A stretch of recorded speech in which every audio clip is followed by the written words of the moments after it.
Hello दोस्तों, notify knowledge में आपका स्वागत है।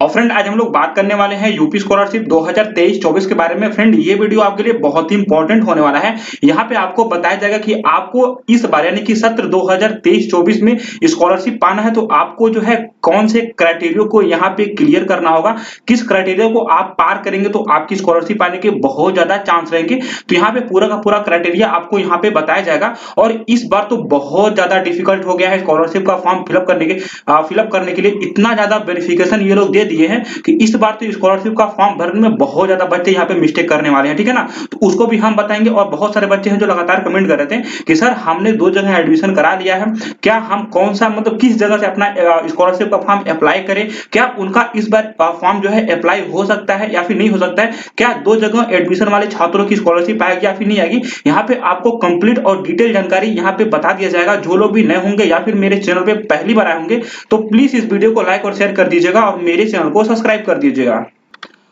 तो फ्रेंड, यहाँ पे कक्षा 9-10 वाले छात्रों के लिए फॉर्म अप्लाई होना स्टार्ट हो चुका है। चाहे वो रिन्यू होंगे चाहे फ्रेश होंगे, उनका फॉर्म लॉगिन भी हो रहा है, रजिस्ट्रेशन भी हो रहा है, यानी कि उनका फॉर्म जो है फाइनल सबमिट तक जा रहा है। बीच में सर्वर इशू आ रहा था और वहां पे इनके फॉर्म को लॉगिन नहीं किया जा रहा था, ठीक है ना, मतलब लॉगिन नहीं हो पा रहा था। इसी वजह से अब देखिए यहाँ पे जो है इनका पोर्टल ओपन कर दिया गया है। इनके पोर्टल में बहुत ज्यादा यहाँ पे बहुत ज्यादा वेरिफिकेशन आ गया है। जैसे अगर आपको हम दिखाने की कोशिश करें तो यहाँ पे आप लोग देख सकते हैं, सबसे पहले यहाँ पे आ रहा है डिजी लॉकर से सत्यापित करें। इसके पहले कभी नहीं आ रहा था। इस बार जो है आपको डिजी लॉकर पे जाके अपने फॉर्म को, आधार को, अपने नेम, डेट ऑफ बर्थ को, ये सबको वेरीफाई कराना होगा, ठीक है ना। और इसके अलावा अगर हम थोड़ा सा स्क्रॉल डाउन करके तो यहाँ पे आप लोग देख सकते हैं, देखिए यहाँ पे आय एवं जाति प्रमाण पत्र, ठीक है ना, यहाँ पे आप लोग देख सकते हैं आय एवं जाति प्रमाण पत्र, ठीक है ना। इसका भी आपको जो है अपना आय जाति प्रमाण पत्र का प्रमाणीकरण यानी कि इसका भी वेरिफिकेशन कराना होगा।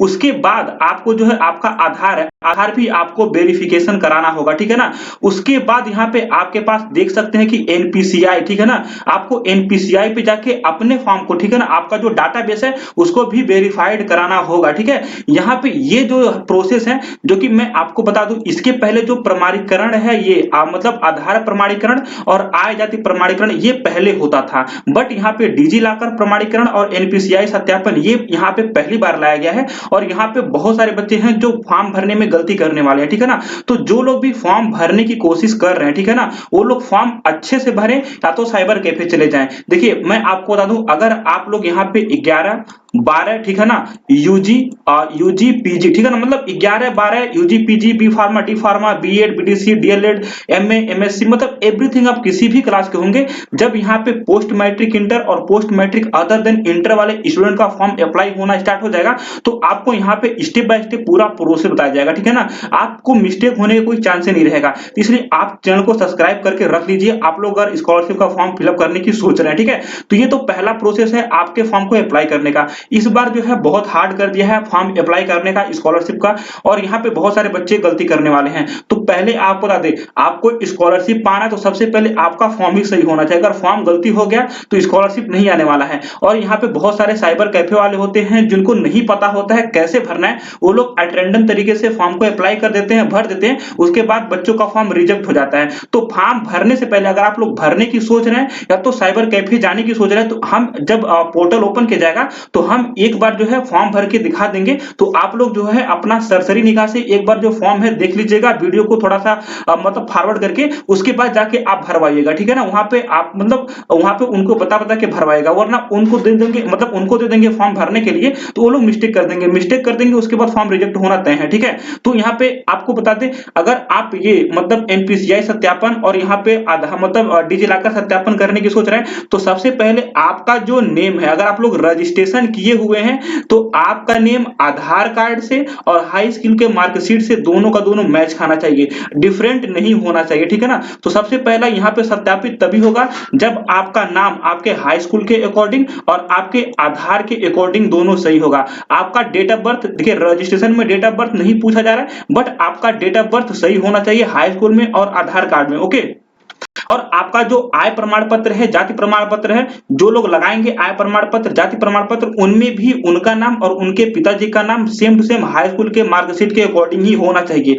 यानी कि मैं अगर एक बात कहूं तो आपका जो रजिस्ट्रेशन है, आपका नेम, ठीक है ना, आपका नेम, आपके फादर नेम, ओके, आपके मदर नेम, आपका डेट ऑफ बर्थ और आपका जो मोबाइल नंबर है, ये आधार से लिंक होना चाहिए। ये सब हाई स्कूल से और आपके आधार कार्ड से मैच होना चाहिए, वरना आपका फॉर्म जो है सत्यापित नहीं होगा। जिनका नाम हाई स्कूल के अकॉर्डिंग नहीं है आधार कार्ड में, वो लोग जाके अपना संशोधन करवा ले, और जिनका भी डेट ऑफ बर्थ सही नहीं है, ठीक है ना, हाई स्कूल के अकॉर्डिंग नहीं है, वो लोग अपना मतलब आधार कार्ड में डेट ऑफ बर्थ भी मैच करवा ले, तो ही आपका यहाँ पे डेमोग्राफी हो पाएगा, मतलब एनपीसीआई सत्यापन, और यहाँ पे आपका डिजी लॉकर सत्यापन और आधार सत्यापन, तभी आपका हो पाएगा। ये तो प्रोसेस रही स्कॉलरशिप का फॉर्म भरने में, जो इस बार बहुत ज्यादा डिफिकल्ट होने वाला है, ठीक है। तो फ्रेंड, सबसे पहला आपका तो यही था कि आप लोग अपने फॉर्म को अच्छे से भरें, उसका फाइनल सबमिट करके कॉलेज में जमा करें। ये तो आपका पहला प्रोसेस होता है, ठीक है ना। यहां तक आपने अपना फॉर्म को रजिस्ट्रेशन कर लिया, लॉगिन कर लिया, लॉगिन करने के बाद सबमिट कर लिया, ये आपका पहला प्रोसेस है, ठीक है ना। अब सेकेंड प्रोसेस आता है जो यहाँ पे गवर्नमेंट डिसाइड करती है। गवर्नमेंट क्या डिसाइड करती है? आपका क्राइटेरिया, ठीक है ना। अब ये क्राइटेरिया हर एक कास्ट वाले छात्रों के लिए अलग अलग होता है। जैसे अगर हम सबसे पहले बात करें ओबीसी वाले छात्रों के लिए, ठीक है ना, तो ओबीसी वाले छात्रों के लिए क्या क्राइटेरिया इस बार रखा गया है? देखिए, अगर आप लोग बीएड में एडमिशन कराए हुए हैं या तो बीटीसी में एडमिशन कराए हुए हैं, ठीक है ना, तो ओबीसी वाले छात्र, आपका जो गत वर्ष में होना चाहिए मिनिमम जो है 55% होना चाहिए, ठीक है ना। यानी आपका जो गत वर्ष है यहाँ पे 55% मार्क होना चाहिए, तभी आप लोग एलिजिबल हैं स्कॉलरशिप पाने के लिए, वरना आपका फॉर्म जो है वेरिफिकेशन के समय ही रिजेक्ट कर दिया जाएगा। अब आप लोग बोलेंगे कि गत वर्ष क्या है? गत वर्ष का मतलब ये है, जैसे मान लीजिए आप लोग बीएड फर्स्ट ईयर में मतलब फर्स्ट ईयर में एडमिशन कराए हुए हैं और आप लोग फ्रेश का फॉर्म भरने वाले हैं, तो आपने मतलब बीए कर लिया होगा या तो बीएससी कर लिया होगा, ठीक है ना। तो जो थर्ड ईयर यानी कि आपका BA first year, second year, third year मिला के जो आपका नंबर आता है वही गत वर्ष होता है, वही आपको फिल करना होता है। और ये बीएड और बीटीसी वाले छात्रों के लिए। और इसके बाद अगर हम बात करें जितने भी छात्र बचते हैं, ठीक है ना, एमए, एमएससी, एमकॉम, ठीक है ना, बीटेक या फिर अदर जितने भी 11-12 वाले छात्र बचते हैं ओबीसी के लिए, इनके लिए इस बार जो है 50% क्राइटेरिया रखा गया है। 50% क्राइटेरिया का मतलब ये होता है कि आप लोग अगर 50% लेके आएंगे तभी आपका फॉर्म वेरीफाई होगा, ठीक है ना। जैसे समाज कल्याण विभाग आपके फॉर्म को वेरीफाई करता है, जांच करता है क्या आप लोगों ने सही सही फॉर्म भरा है कि नहीं भरा है। तो इस बार बीएड बीटीसी वालों के लिए मिनिमम जो है 55% क्राइटेरिया रखा गया है गत वर्ष का। अगर आप लोग का 55% से कम है तो आपका जो समाज कल्याण विभाग है जांच नहीं करेगा, वो पहले से ही ऑटोमेटिक रिजेक्ट हो जाएगा। और यहाँ पे अगर ओबीसी के अदर स्टूडेंट हैं जैसे बीए, बीएससी, एमए, एमएससी वाले छात्र 11-12, तो इनका कम से कम 50% होना चाहिए, तभी यहाँ पे समाज कल्याण विभाग आपके फॉर्म की जांच करेगा, वरना नहीं करेगा, ठीक है। अब यहाँ पे आपके फॉर्म को वेरीफाई कर दिया जाता है, बट देखिए आपको 55% वाले छात्रों की स्कॉलरशिप मिलेगा या नहीं मिलेगा ये आने वाले समय बताएगा। 50% वाले छात्रों की स्कॉलरशिप मिलेगा या फिर नहीं मिलेगा ये तो आने वाला समय बताएगा। मैं ऐसा क्यों कर रहा हूं, इसका रीजन जानते हैं आप लोग क्या है? मतलब जो स्कॉलरशिप है ओबीसी वाले छात्रों के लिए ये मतलब मेरिट बेस दी जाती है। जैसे कि इस बार जो ओबीसी वाले छात्र है उनका जो मेरिट है 65 पॉइंट समथिंग गया था, ठीक है ना, 65.63। इस बार जो सत्र 2022-23 में स्टूडेंट थे ओबीसी वाले, उनका 65.63 कट ऑफ गया था पहली बार, ठीक है ना।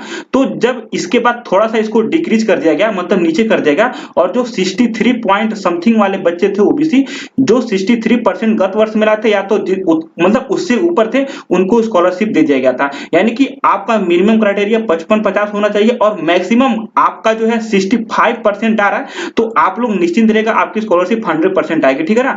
इसी तरह ओबीसी वालों की तरह ही यहाँ पे माइनॉरिटी वालों का होता है, ठीक है ना। माइनॉरिटी वाले छात्रों के लिए भी यहाँ पे 50% मिनिमम क्राइटेरिया है, उनको गत वर्ष में 50% मिनिमम क्राइटेरिया लाना होता है, वरना इनके भी फॉर्म को इस बार जो है रिजेक्ट कर दिया जाएगा। और कम से कम देखिए जितना आपका अच्छा खासा परसेंटेज रहेगा उतनी ही जल्दी आपकी स्कॉलरशिप मिलेगी, ठीक है। ये माइनॉरिटी में भी 50% मतलब कम से कम गत वर्ष में होना चाहिए। इसके अलावा बचते हैं एससी और एसटी वाले छात्र, ठीक है ना। जो एससी और एसटी वाले छात्र होते हैं, ठीक है, जो यहाँ पे एसटी सॉरी जो यहाँ पे एससी और एसटी वाले छात्र होते हैं, इनके लिए कोई मिनिमम क्राइटेरिया नहीं होता है। इनका गत वर्ष जो है 33%, ठीक है ना। आप लोगों ने 33% का कट ऑफ यानी कि आपने गत वर्ष पास कर लिया है और नेक्स्ट मतलब नेक्स्ट क्लास में एडमिशन करा लिया है, तो आपकी स्कॉलरशिप 100% आती है। इस बार तो यही रूल था, लेकिन बहुत सारे बच्चों को मिला नहीं है। लेकिन यहाँ पे एससी एसटी गाइडलाइन के अकॉर्डिंग यहाँ पे कम से कम आपका जो है 33% से ऊपर होना चाहिए, ठीक है ना। यानी कि आप जो है गत वर्ष में पास आउट होने चाहिए बिना ग्रेस मार्क के, ओके। तभी आपकी स्कॉलरशिप आएगी, आपके फॉर्म को तभी यहाँ पे जांचा जाएगा, वरना आपकी नहीं आएगी। बचते हैं यहाँ पे जनरल वाले। देखिए जनरल वालों के लिए भी यहाँ पे 50% मिनिमम क्राइटेरिया रखा जाता है कि गत वर्ष में 50% उनका होना चाहिए। तो गत वर्ष में अगर आपका 50% है तो आपकी स्कॉलरशिप आने के चांस है। इनका भी मेरिट के मतलब मेरिट के हिसाब से ही इनकी स्कॉलरशिप आती है जनरल वाले। तो यहाँ पे जनरल वाले, ओबीसी वाले और यहाँ पे माइनॉरिटी वाले, ये जो 3 कास्ट वाले छात्र हैं, इनकी स्कॉलरशिप मेरिट बेस्ड होती है। और एसटी एसटी मतलब एससी और एसटी वाले छात्रों की जो स्कॉलरशिप होती है, ओनली इनको बस पास आउट होना चाहिए गत वर्ष में, ठीक है ना। तो ये तो पहली क्राइटेरिया रही इन लोगों की स्कॉलरशिप पाने के लिए।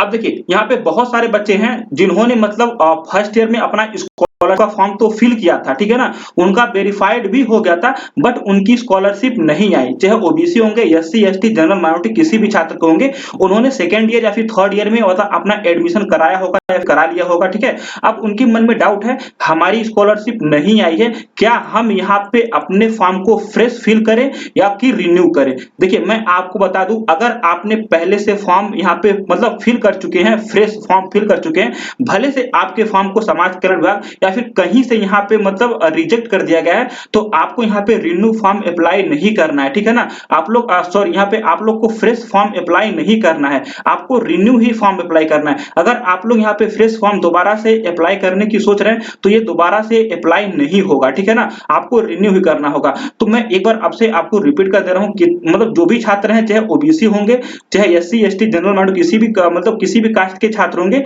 उन्होंने अगर मतलब सेकेंड ईयर या फिर थर्ड ईयर या फिर फोर्थ ईयर में अपना एडमिशन करा लिया है, उनका गत वर्ष में उन्होंने पहली बार स्कॉलरशिप का फॉर्म भर दिए हैं, उनकी स्कॉलरशिप नहीं आई है, तो उनको फॉर्म फ्रेश नहीं फिल करना है, उनको रिन्यू फिल करना है, भले से उनकी स्कॉलरशिप या तो उनका फॉर्म किसी भी कारणवश से रिजेक्ट कर दिया गया होगा, ठीक है।